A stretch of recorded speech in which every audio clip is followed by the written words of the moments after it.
Bonjour à vous, c'est Jean-Baptiste de jbmarcy.com et aujourd'hui j'aimerais vous parler d'une affirmation qui, à mes yeux, n'a pas de sens, qui est même dangereuse pour votre reconquête amoureuse. On dit très souvent que les ex reviennent naturellement à un moment ou à un autre. J'aimerais vraiment discuter cette affirmation, la remettre en question à travers la notion de pacte. La séparation amoureuse, c'est une officialisation. C'est l'officialisation prononcée par votre ex de son manque d'envie de continuer avec vous dans la relation amoureuse. Mais cette séparation, avant qu'elle prenne effectivement toute sa réalité, elle existe déjà dans l'univers, dans la pensée de votre ex. Il existe une différence entre la rupture amoureuse et la séparation amoureuse. La séparation, nous venons de le dire, c'est le moment où votre ex vous annonce qu'il ou elle veut voler de ses propres ailes, qu'il ou elle veut sortir de cette union, alors que la rupture amoureuse, c'est un système de pensée, c'est une décision strictement unilatérale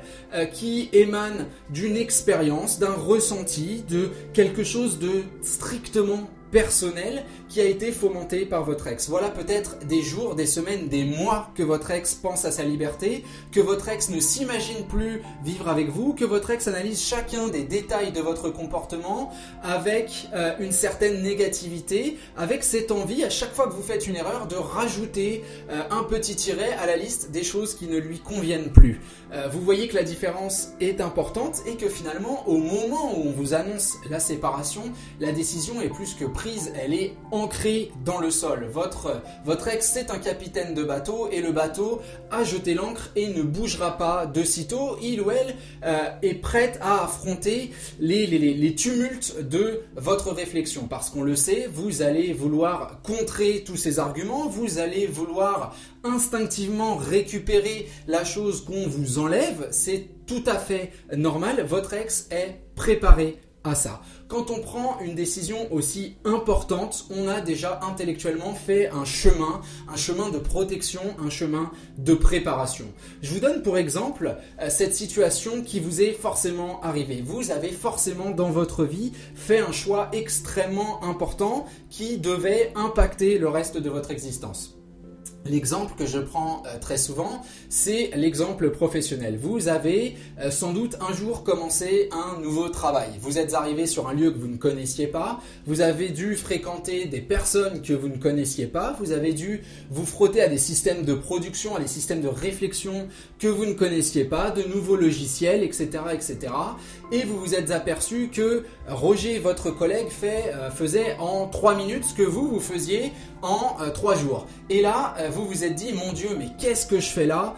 J'ai sans doute fait une erreur, c'est quelque chose d'extrêmement difficile. Comment vais-je réussir à aller jusqu'au bout? Le gros paradoxe de cette situation, c'est que c'est justement à ce moment-là que vous avez mis les bouchées doubles. Pourquoi? Parce que dans le fond de votre esprit, vous savez qu'on vous a recruté pour une raison, vous savez qu'il est difficile de trouver du travail et vous avez surtout envie de vous prouver et de prouver au monde entier que vous êtes capable, que vous n'êtes pas cette personne qui va abandonner trop facilement. Vous avez besoin d'une certaine période de temps pour vous dire voilà, ce boulot me correspond ou ne me correspond pas, mais avant tout, j'ai besoin d'un certain temps d'adaptation. D'ailleurs, le temps d'adaptation est une parole qu'on entend très souvent, c'est une expression qu'on entend très souvent lorsqu'on commence un travail ou qu'on se frotte à une nouvelle réalité. Et bien pour votre ex, c'est exactement la même chose.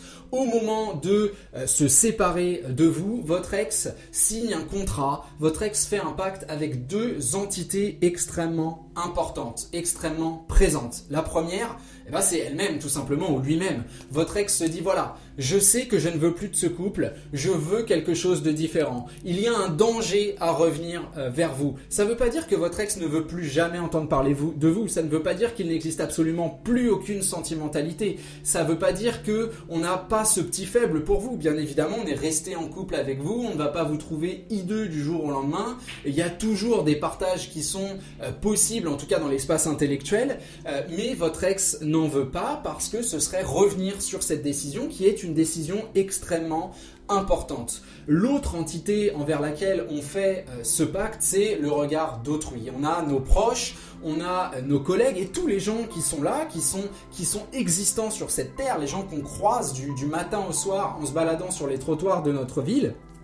sont des gens qui sont dans notre esprit amenés à nous juger. Et ça, c'est quelque chose qui est extrêmement présent dans la vie de l'être humain. Je veux dire très clairement, le matin, vous enfilez des vêtements, vous voulez que cela vous aille, cela vous sied, parce que quand vous serez dans la rue, vous voulez que les gens aient un regard positif sur vous. Vous travaillez votre non-verbal parce que vous voulez que les gens aient un regard positif sur vous. Quand vous allez au travail, vous avez des valeurs de professionnalisme parce que vous voulez que les gens aient un regard positif sur vous. Eh bien, on est vraiment dans cette logique-là. Votre ex a pris cette décision, ne veut pas passer pour une girouette, ne veut pas passer pour une personne qui est strictement incapable de tenir une décision et veut gagner en légitimité. C'est d'ailleurs pour ça, c'est ce qui explique finalement qu'on voit très souvent des messages, des bouées envoyés au regard de l'autre qui permettent à votre ex de s'affirmer, d'affirmer ce pacte. De quoi je parle?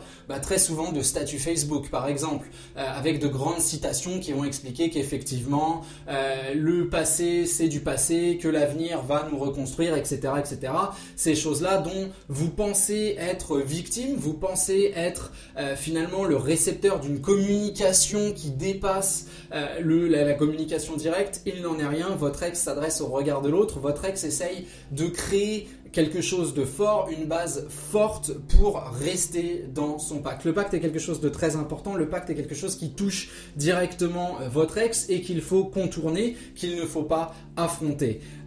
Cette vidéo, elle est là pourquoi? Elle est vraiment pour vous expliquer que tout ce qui est vocabulaire définitif, tout ce qui est attitude qui est relativement contradictoire, tout ce qui est finalement signe que vous allez galérer dans cette reconquête amoureuse sont des choses qui sont extrêmement normales. Oui, on peut passer outre. Oui, il y a un travail à faire pour surmonter ce pacte, en faire sortir l'autre, mais c'est jamais quelque chose de frontal et c'est quelque chose d'extrêmement psychologique. C'est ce que je partage notamment sur le site jbmarcilly.com. Je vous invite à rejoindre l'ensemble des lecteurs parce qu'on fait vraiment un travail là-dessus, mais notre base, elle est là, notre base, elle est sur ce pacte. N'ayez pas peur de ce que pense ou ce que dit votre ex parce que finalement, il ou elle essaye de se rassurer et nous pouvons travailler à inverser la tendance. Je vous attends sur le site pour en parler plus longuement et puis en attendant, il me reste à vous souhaiter une excellente journée. Je vous dis à très bientôt pour une prochaine vidéo.